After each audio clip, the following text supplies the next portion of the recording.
next, BC's sea wolves. The elusive animals are getting the world's attention. We'll tell you why when Global National continues. Most of us have never heard of sea wolves. The animals comb the beaches along BC's iconic Great Bear Rainforest and feed off the ocean. They are so unique that National Geographic is shining the spotlight on them. As Linda Aylesworth reports, a conservation group is hoping the international attention will help protect the animals.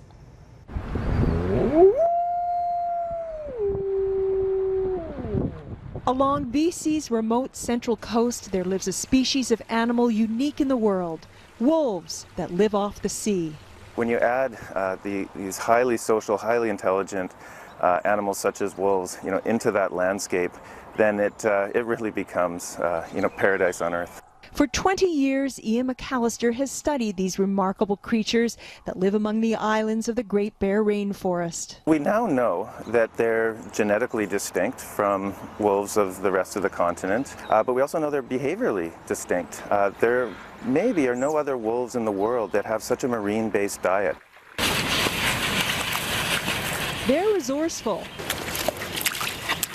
digging for clams along the long sandy beaches, licking protein-rich herring roe off kelp, even eating barnacles. During salmon season, they're spending considerable time focused on salmon. But they're not strict vegetarians. McAllister recently shot this video of an enormous sea lion in a life-or-death battle with transient killer whales.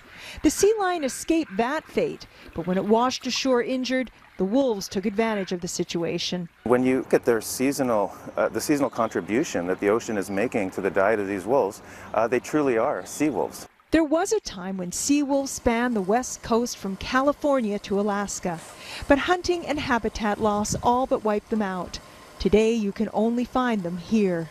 The rainforest is still intact, so people have not penetrated the last wild places on the coast and haven't brought trappers and hunters. That's not to say that sea wolves are protected from such fates. Like all wolves in this province, it's legal to hunt and trap them. But those aren't their only threats. Pipelines and oil tankers and condensate tankers and liquid natural gas tankers that are proposed for this coast, that would have a significant and probably irreversible impact on these coastal wolves. Another challenge, the fact that they can no longer depend on bountiful salmon runs.